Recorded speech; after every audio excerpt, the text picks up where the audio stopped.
তুমি যদি এখন এই দুইটা ভুল কন্টিনিউ করে থাকো তাহলে তোমার বাকি এক্সামগুলো খারাপ হবে। তুমি জাস্ট এই সিম্পল জিনিসগুলো বাদ দিয়ে দাও, তোমার বাকি এক্সামগুলো ইনশাআল্লাহ ভালো হবে। আসসালামু আলাইকুম এভরিওয়ান, আমি তৌফিকুল ইসলাম। আমি এইচএসসি 27 অর্থাৎ এসএসসি 25 ব্যাচের একজন স্টুডেন্ট। আমি বর্তমানে পড়াশোনা করতেছি চট্টগ্রাম বাকলিয়া সরকারি কলেজে, আর আমি এসএসসি পরীক্ষা দিয়েছিলাম চট্টগ্রাম বোর্ড থেকে। সো দেখো, আমি জানি তোমাদের অনেকেরই পরীক্ষা খারাপ হয়েছে। এটার অনেকগুলো কারণ হতে পারে। হয় তুমি পড়ালেখা করো নাই, প্রশ্ন কঠিন হয়েছে, তারপরে তুমি প্রপারলি স্ট্র্যাটেজি মেইনটেইন করতে পারো নাই, লিখতে পারো নাই, তোমার তুমি অসুস্থ ছিলা, এরকম আরো অনেকগুলো কারণ ছিল যেসব কারণে তোমার পরীক্ষা খারাপ হয়েছে, এটা আমি জানি।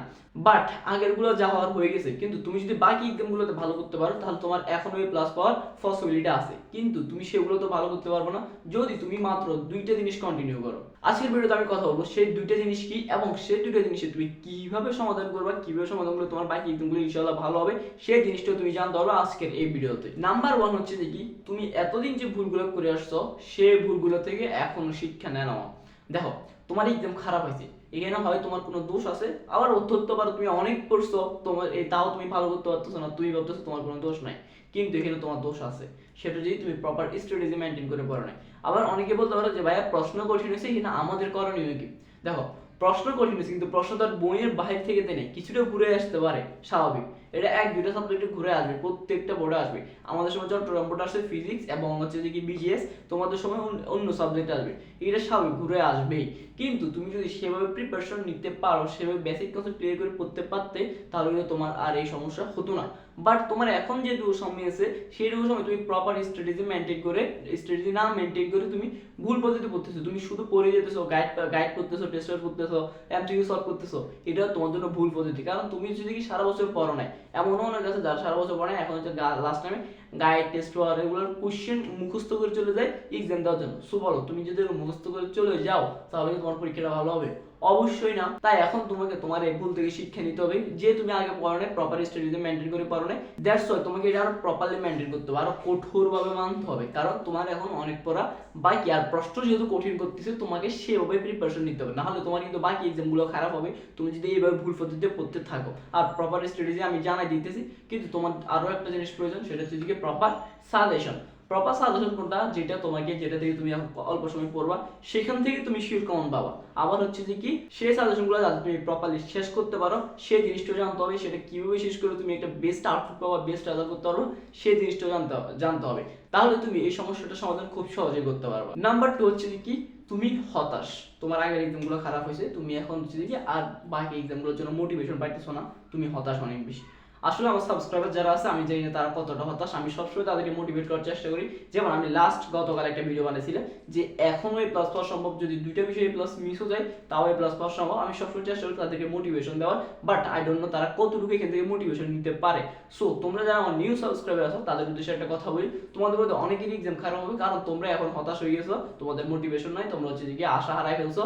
আবার আমার ওল্ড সাবস্ক্রাইবার যারা আছো তাদের মধ্যে অনেকের হতে পারে আশা হারানোর কারণে তোমাদের এক্সামটা খারাপ হতে পারে। দেখো, তোমাদের এখন আশা হারানোর সময় আসে নাই, তোমাদের এখনো বাকি এক্সাম সবগুলো রয়ে গেছে। তোমার বাংলাতে এ প্লাস মিস গেছে, ইংলিশে এ প্লাস মিস গেছে, এখানে তোমার কোনো সমস্যা নাই। তোমার বাকি সাবজেক্টগুলো ভালো করো, সেখান থেকে যদি তুমি ওভারঅল সবগুলো সাবজেক্টে এ প্লাস পাইতে পারো, তোমার রেজাল্ট এখনো জিপিএ 5 আসবে। আজ কেউ তোমার গোল্ডেন চাইবে না, সবাই তোমাকে জিজ্ঞেস করবে কি পেয়েছো, তুমি বলতে পারবো আমি এ প্লাস পাইছি। বেশিরভাগই গোল্ডেন জানতে চাইবে না। গোল্ডেন কার জন্য? যারা বেশি শিক্ষিত তারা গোল্ডেন জানতে চাইবে। কিন্তু বাংলাদেশে আসলে গোল্ডেন বলতে কিছু আছে? গোল্ডেন বলতে কিছুই নেই ভাই। এটা মাত্র বাংলাদেশের যে বাঙ্গু সমাজ আছে না, বাঙ্গু সমাজের বাইরে হচ্ছে।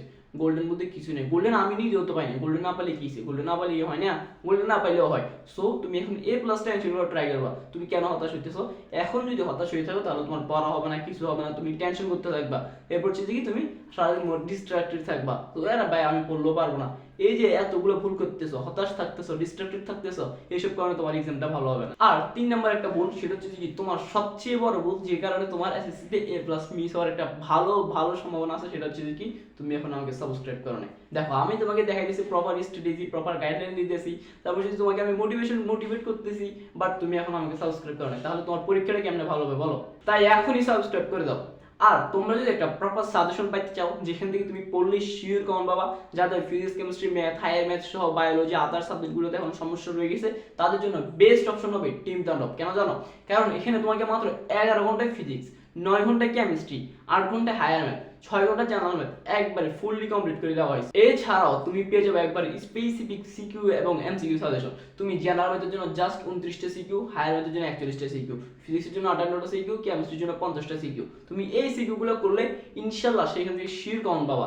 এছাড়াও তুমি যদি কমন না পাও তাহলে তোমার জন্য 100% মানি ব্যাক গ্যারান্টি আছে এবং সেই সাজেশনগুলো তারা নিজেরাই সলভ করে দিবে। ফিজিক্স পড়ানোর স্টাইলে যদি আমি একটু বলি, সেটা হচ্ছে কি, ধরো তোমাকে কোনো একটা ম্যাথ করে দিয়েছে, এখন ওই ম্যাথটা কিভাবে আসতে পারে, কয়ভাবে আসতে পারে, এই সূত্র দিয়ে কেন হয়েছে, ওই সূত্র দিয়ে কেন হয়নি, কয়টা সূত্র এখানে ইউজ করা যেত, সবগুলো জিনিস তোমাকে একবার বিস্তারিতভাবে সুন্দর করে পড়ে দেওয়া হবে। তোমার যদি কিছু না আগেও কিছু নাও পারা থাকে তাও তুমি ইনশাআল্লাহ এই ক্লাসগুলো করে তুমি পরীক্ষা খুব সুন্দরভাবে অ্যান্সার করতে পারবা। সো এখনই আমার ডেসক্রিপশন এবং কমেন্ট বক্সে দেওয়া সায়েন্স ব্যাগের পেজে মেসেজ দিয়ে ফেলো। সেখানে গিয়ে যদি তুমি আমার কথা বলো, তৌফিক ভাইয়ের কাছ থেকে আসতে বলো, তাহলে তুমি একটা হিউজ পরিমাণ ডিসকাউন্ট পেয়ে যাবা। সো এখন দ্রুত যাও এবং 3 নম্বরে অ্যাড করে নিজের প্রস্তুতিটাকে সেরা করে নাও। আর তোমরা যদি ফ্রিতে গাইডলাইন পেতে চাও অথবা আমার সাথে সরাসরি কথা বলতে চাও, কিংবা আমি যে ফ্রিতে সাজেশনগুলো দিই সেগুলো যদি পেতে চাও, আমি ওপেন চ্যালেঞ্জ দিতেছি, আমি ফ্রিতে যে সাজেশনগুলো দিই সেগুলো অনেক বড় বড় অ্যাড টেকে দিতে পারবো না। এবং আমার সাজেশন থেকে 100% নাও 80 থেকে 90% জিনিসও কমন আসে, সেটা আমার কাছে অনেকগুলো রিভিউ আছে। তোমরা যদি আমার পূর্বের সাজেশনগুলো দেখো এবং নিজেদের প্রশ্নের সাথে মিলে দেখো তাহলে অনেকটাই বুঝতে পারবা। আর অবশ্যই যদি ভিডিওটা ভালো লেগে থাকে কিংবা তোমার জন্য হেল্পফুল মনে হয়, তাহলে ভিডিওটিকে একটি লাইক এবং শেয়ার করে দিবে তোমার সেই বন্ধুর সাথে যে এখনো এই ভিডিওগুলো কন্টিনিউ করতেছে। সো এখন দ্রুত ভিডিওটাকে লাইক করে দাও, শেয়ার করে দাও এবং কমেন্টে জানাবে তোমার কোন কোন সমস্যাগুলো হইতেছে। তোমার যে কোনো মতামত চাই বড় ভাই মনে করে জানাতে পারো, আমি কোনো সমস্যা নেই। তোমার যে কোনো সমস্যা আমাকে জানাতে পারো, আমি ইনশাআল্লাহ তোমার সেই সমস্যার সমাধান দেওয়ার চেষ্টা করবো এবং খুব দ্রুত রিপ্লাই দেওয়ার চেষ্টা করবো। দেখা হচ্ছে নেক্সট ভিডিওতে। Till then, tata, good by.